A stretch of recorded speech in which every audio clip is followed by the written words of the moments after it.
کیونکہ اسحاق ڈار صاحب کے بارے میں بہت سی باتیں ایسی آپ کو پتہ ہیں جو شاید ڈار صاحب اپنے بارے میں خود نہیں بتا سکتے. ان کا بڑا ذکر آ رہا ہے، ان کے اعترافی بیان کا، سپریم کورٹ میں بھی اس کا ذکر کیا گیا ہے. کچھ ہمیں بتائیں گے کہ یہ ڈار صاحب جو ہیں ان سے یہ اعترافی بیان کن حالات میں لیا گیا تھا؟ میر صاحب، میں بصیرت ایک سیاسی ورکر کے غیر مناسب سمجھتا ہوں کہ مجھ پہ کوئی جو بیتی ہے مختلف اوقات میں قید میں، خصوصاً جنرل مشرف نے جب اکتوبر میں قید کیا 1999 میں، تو لیکن میں ایک بات جو ہے ڈار صاحب کے حوالے سے ضرور کروں گا کہ ڈار صاحب کو 7-8 فروری تک 2000 تک گھر پہ رکھا گیا اور بار بار ان کو جو ہے نشانہ بنایا گیا انٹیروگیشن کا. اس کے بعد وہ 7-8 فروری کو ان کو یہ یہاں پہ لے آیا. 2-3 روز کے بعد میرا خیال ہے 11 فروری کو چمبا ہاؤس میں شفٹ کر دیا گیا، اور اس کے بعد جو ہے 18-19 فروری کو بسنت کا دن تھا جس دن مجھے ڈار صاحب کو ایک ہی گاڑی میں ہمیں جو ہے ٹرانسپورٹ کیا گیا اٹک قلعے میں. اب وہاں پہ جو قید میں جو صاحبان تھے ان میں 4-5 لوگ جو تھے وہ اتفاق کے ملازم تھے. اتفاق فاؤنڈری کے یا میاں صاحب کے جو فیملی بزنس ہے اس کے وہ ملازم تھے. ان لوگوں پہ جب بھی پریشر انکریز ہوتا تھا ان میں سے 1-2 بندوں کا جن کو میں جانتا ہوں ان کو وہاں پہ مارا بھی بڑھا گیا. بس آدھی رات تک چیخوں کی آوازیں آتی رہتی تھیں ان کو مار پڑنے کی. میں شمالی تھانہ لاہور چھونے کی بات کر رہا ہوں.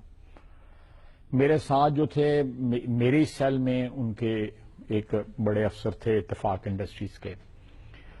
اس کے علاوہ پھر اٹک میں میرے ساتھ والے سیل میں ایک اور اتفاق انڈسٹری کے ملازم تھے، اور اس کے ساتھ والے سیل میں ایک اور اٹک قلعے میں ملازم تھے، 2 جو اٹک.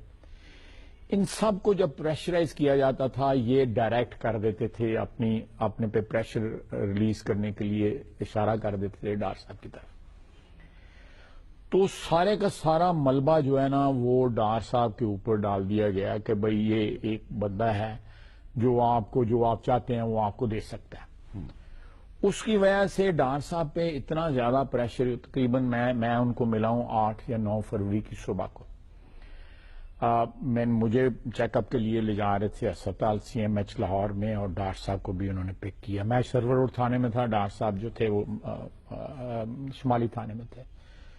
تو ڈار صاحب کا اس وقت 30 پاؤنڈ سے زیادہ وزن ریڈیوس ہو چکا تھا ٹینشن سے، اور جو ان کو مینٹل ٹارچر جس کا وہ نشانہ بنے. اس میں سیاسی ورکر نہیں تھے، پروفیشنل تھے، جس کی وجہ سے ہماری گورنمنٹ کا اس وقت بھی حصہ تھا، آج بھی حصہ ہے.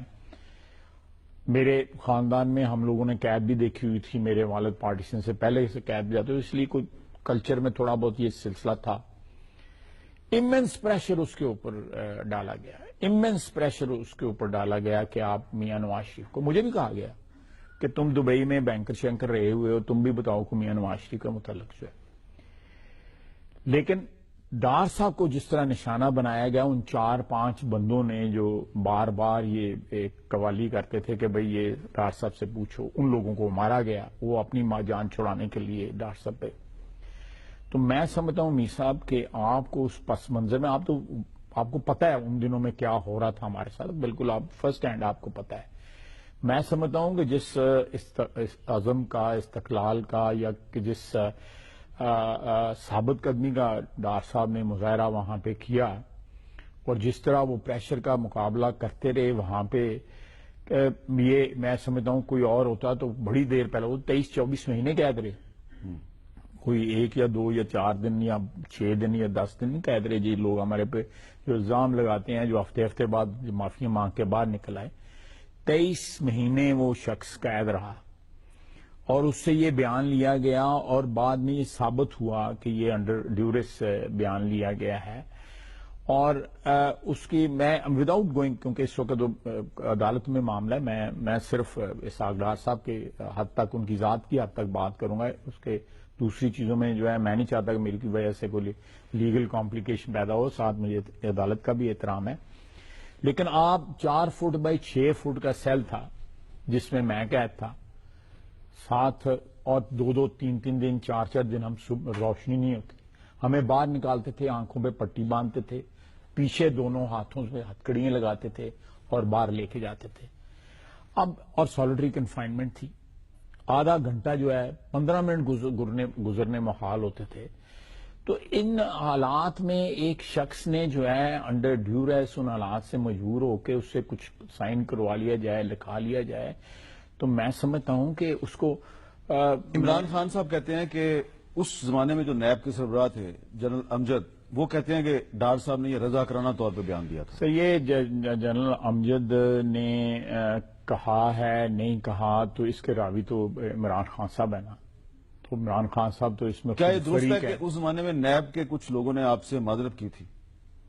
جی مجھ سے بلکہ پبلکلی پریس کانفرنس میں کہا گیا تھا. جی آپ نے بلکہ مجھے بتایا تھا کہ جی یہ تمہارا انہوں نے ذکر کیا، بلکہ جس نے مجھے گھر سے جو ہے لے جانا تھا، اس پریس کانفرنس کی بھی اطلاع مجھے آپ نے دی تھی کہ آج تم گھر میں 15-20 دن سے جو گھر میں بیٹھے ہو، آج تمہیں جو ہے لے جا رہے ہیں کہیں اور لے جا رہے ہیں. تو میں تو یہ مجھے انہوں نے کہا تھا، میں ان کا مشکور ہوں کہ انہوں نے میری بے گناہی کی وجہ سے مجھ سے میں معذرت کا لفظ نہیں استعمال کروں، لیکن انہوں نے افسوس کا اظہار اچھا کیا. اب ہم بات کریں نا اسحاق ڈار صاحب کے اعترافی بیان کی، تو آپ کا یہ موقف ہے کہ یہ ان سے سر میں کہتا ہوں کسی شخص سے وہ پریشر برداشت نہیں ہو سکتا تھا. اور پھر میں بار بار آپ کو بتا رہا ہوں اگر آپ برا نہ منائیں، جی نواز شریف صاحب پہ بھی سر میری بات سنیں. نواز شریف صاحب سے کہا گیا استعفیٰ دے دو، انہوں نے نہیں دیا. دیکھیں میاں صاحب کا جو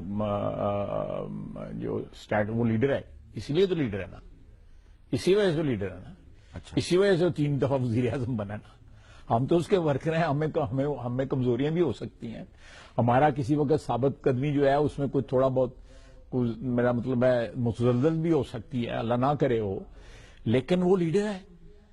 وہ اگر اس نے مقابلہ کیا، اس نے 93 میں بھی مقابلہ کیا، اس نے 97 میں بھی مقابلہ کیا، اور وہ میں سمجھتا ہوں کہ میاں نواز شریف کی جو کمٹمنٹ اور ثابت قدمی یا ان کا حوصلہ یا ان کا برداشت جو ہے، وہی ان کو اس منزل پہ لے آئے ہوئے جہاں پہ وہ آج اللہ کے فضل سے کھڑے ہیں. لیکن میں سمجھتا ہوں کہ اس ساری بیک گراؤنڈ میں اگر آپ حالات دیکھیں جو آپ کو علم ہے، میں یہ ایک قسم کا اعادہ کر رہا ہوں، جو میں واقعات بیان کر رہا ہوں آپ کو، ان واقعات ایک صحافی کے طور پہ مجھے واقعی کچھ چیزوں کا علم ہے، لیکن میرے ناظرین جو ہیں ان نہیں کو میں تو آپ کے ذریعے پتہ چلنا چاہیے. میرے ذریعے پتہ لگ رہا ہے، لیکن میں چاہتا ہوں کہ آپ جیسی مستند جو ہے تھوڑی سی گواہی بھی بیچ میں ڈال لوں کہ آپ کو ان ساری باتوں کا علم ہے. وہ لوگ کیونکہ آپ اس وقت نہیں کہیں گے. میں کھل کے ناظرین کو بتاتا ہوں کہ میر صاحب آپ اس میں ہمارے غمگسار بھی تھے ان حالات میں جو ہے. آپ کے کسی وقت جو ہے گڈ آفیسز جو ہیں وہ ہمارے اچھے برے وقت جو ہے کام بھی آتے رہے ہیں. تو مجھے اس میں کوئی آر نہیں ہے، لیکن میں سمجھتا ہوں کہ میرے بھائی اسحاق ڈار پہ میں اس کا عینی گواہ ہوں. ٹھیک ہے، میں عینی گواہ ہوں. ہمیں جس وقت وضو کرایا جاتا تھا نماز کے لیے، تو اس وقت بھی ہمارے اوپر بندوق لے کے ایک سپاہی کھڑا ہوتا تھا. اچھا، جس وقت ہمیں باہر نکالا جاتا، بعض اوقات رات کو 11 بجے کے، یہ بات باسکٹ بال گراؤنڈ ہے، یہ اٹک قلعے کی بات کر رہا ہوں، یہاں پہ آپ واک کر لیں. سردیاں، سخت سردیاں تھیں، جنوری فروری کے دن تھے، واک پھر بھی ہم کر لیتے تھے، لیکن پوری جو باسکٹ بال گراؤنڈ تھی اس کے ارد گرد جو ہے سپاہی بندوقیں لے کے کھڑے ہوتے، جیسے اٹک قلعے سے ہم جو ہے فرار ہو جائیں گے.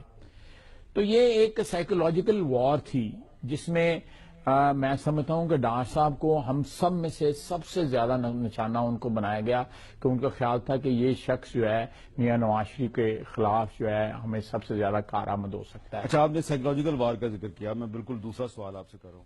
آپ کے کچھ